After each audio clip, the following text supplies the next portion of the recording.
निमित्त म नेपाली होटल व्यवसायी सङ्घका अध्यक्ष श्री गणेश ढकालज्यूलाई हार्दिक अनुरोध गर्दै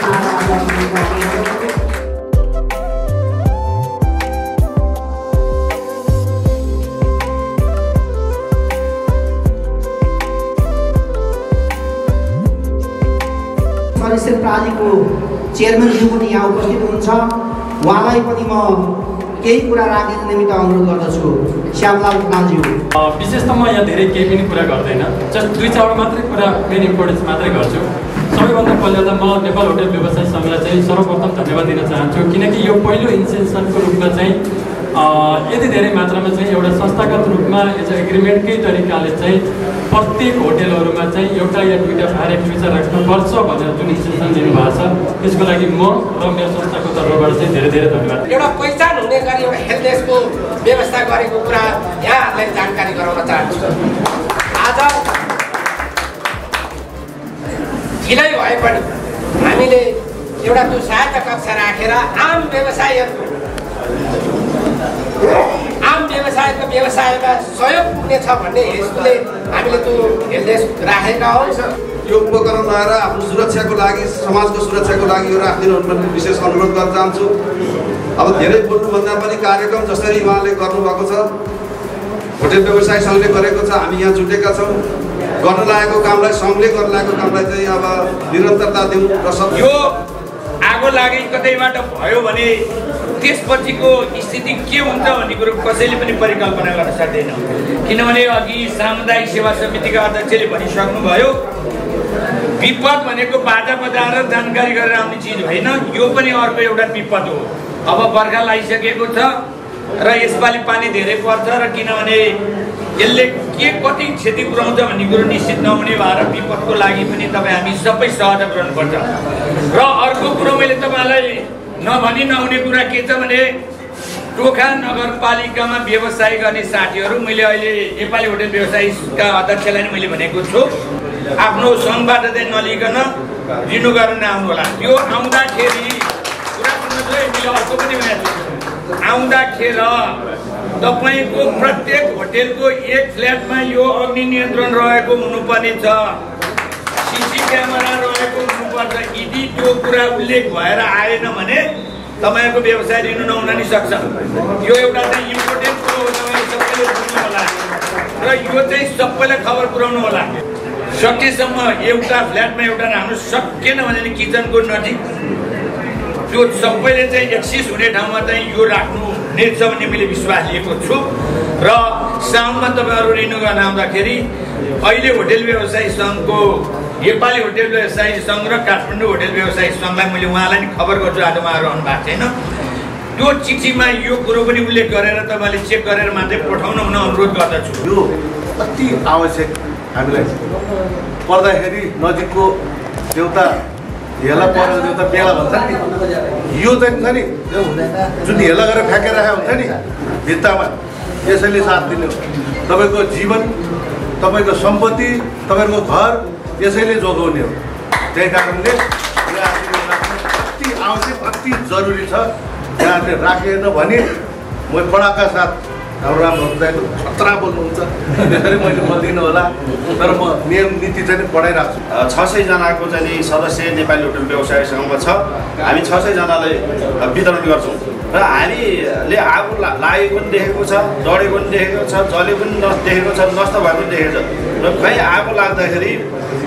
खबर पायो भने हामी खाली हात दौडिन्थ्यौँ र हामीले आगोलाई खाली हातले के गर्छौँ, छेक्न पनि सक्दैन, रोक्न पनि सक्दैन। हामीले असाध्यै चाहिँ त्यसलाई चाहिँ नियन्त्रण गर्नको लागि गाउँमा त्यो माटो फाल्ने, त्यो स्याउलाले हान्ने काम हामी गर्थ्यौँ। अब यहाँ कहीँ आगो लाग्यो भने मिलन टोल सुधार समाजमा आगो लाग्यो भने हामी खबर गर्छौँ। यहाँ 500वटा चाहिँ यो बालु यन्त्र यो लिएर आउनुहुन्छ र चाहिँ धेरै नियन्त्रण गर्न सकिन्छ। केही थियो पानीको भनौँ, पानीले चाहिँ न इलेक्ट्रिक गाडीमा त पानी हाल्नलाई चाहिँ सकिँदो रहेछ, त्यो डरै डर 1400 भोल्ट आउँछ अरे, यदि करेन्ट लाग्यो भने हरै गइदिन्छ अरे, तत्कालै मान्छेको मृत्यु हुन सक्ने अवस्था अरे। त्यहाँ फायर एक्सटिङ्ग्विसर थिएन। अब हामीसँग भएको फायर एक्सटिङ्ग्विसर एउटा दुईटाले हामीले हिर्काएर केही नियन्त्रण गऱ्यो, पछि बत्तीको लाइन कटाएर फ्युज कटाएर हामी बल्ब पानी हालेर निभाउने प्रयास गऱ्यो, निभाइयो। अब यो कुरा जानकारीको लागि तपाईँलाई के भने यहाँ सर्ट सर्किटले कहिले आगो लागेको सर्ट सर्किटले भयो कि अन्य कुनै कारणले भइरहेछ चुलोको कारणले भएको छ भने त पानी हाल्नलाई नै सजिलो होला सर्ट सर्किटको कारणले भएको छ भने पानी हाल्न नै सकिँदैन त्यस्तो अवस्थामा चाहिँ एकदमै उपयुक्त हुन्छ र यो प्रयोग गर्दाखेरि यो थोरै प्रयोग गर्ने मात्रै होइन सानो आगो छ भने थोरै प्रयोग गर्न त सकिन्छ तर फुटाइसकेपछि यो सम्पूर्ण प्रयोग नै गर्नुपर्छ त्यो कुरा जानकारी दिनु होला पुनः प्रयोग भन्ने कुरा यसमा हुँदैन खोलिसकेपछि यो एकचोटि फायरै गर्ने हो त्यसलाई सक्ने नै हो यो रिफिल गर्नै पर्छ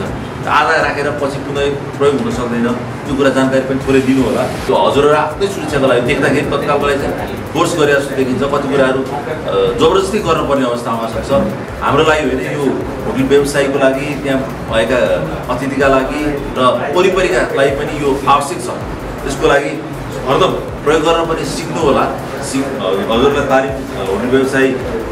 सङ्घका अध्यक्षज्यूले हाम्रो अध्यक्षज्यूले पनि भनिसक्नु भएको छ हामी तालिम दिएका पनि छौँ पुनः दिन्छौँ भने भन्नु भइरहेको छ मसँग केही कन्फ्युजन भयो भने यो जानकारी पनि गरौँला यसको प्रयोग गर्न त्यति धेरै गाह्रो पनि छैन यो सामने सिल खोलेर त्यो तान्ने बित्तिकै थिचेपछि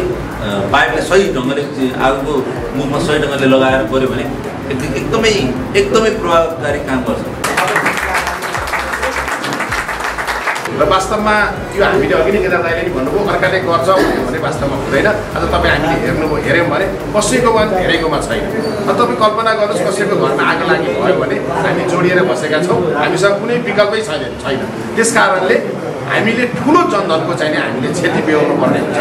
त्यसका लागि हामीले एउटा पूर्व तयारी हामीले सामान्य केही हुन सक्दैन एउटा राखेर केही पनि हुन सक्दैन मैले हिजो पनि हामीले यसलाई उनीहरूलाई के भनेको छु भने एउटा राखेर हुने होइन मिनिमम एउटा त राख्नै पर्यो सके प्रत्येक फ्लोरमा चाहिँ हामी राखौँ छैन भने पनि एउटा चाहिँ अनिवार्य राखौँ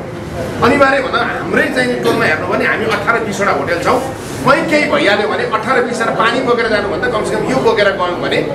हामीले केही न केही हदसम्म भरे दमकल आउने बेलसम्म अथवा प्रहरी आउने बेलसम्मका लागि एउटा प्राथमिक उपचारको रूपमा हामीले गर्न सक्छौँ कि भन्ने हिसाबले यसको हामीले सुरुवात गरेका छौँ आजदेखिबाट हामी सुरुवात गर्छौँ र अब हामीले 200 होटेल अहिलेसम्म हामीले डाटा टिपे अनुसार 200 होटेलले हामी राख्छौँ भनेर उहाँले प्रतिबद्धता जनाउनु भएको छ हाम्रो प्रयास भनेको सबैकोमा राख्ने हो जुनका निमित्त हामीलाई एउटा हौसला दिनका लागि जुन राम्रो दाइ हाम्रो एउटा सदस्य चाहिँ नै हाम्रो प्रवेश श्रेष्ठले जुन खालको हामीलाई एउटा हौसला दिनका लागि उहाँले भनिसक्नु भएको छ तपाईँहरूकोमा भएन भने हामीले चाहिँ अब नवीकरणका लागि पनि यो अनिवार्य गर्छौँ भन्नुभएको छ म उहाँहरूका लागि विशेष एकचोटि ताली तपाईँहरूसँग अपेक्षा राख्दै म यो कार्यक्रम यही समापन भएको घोषणा गर्छु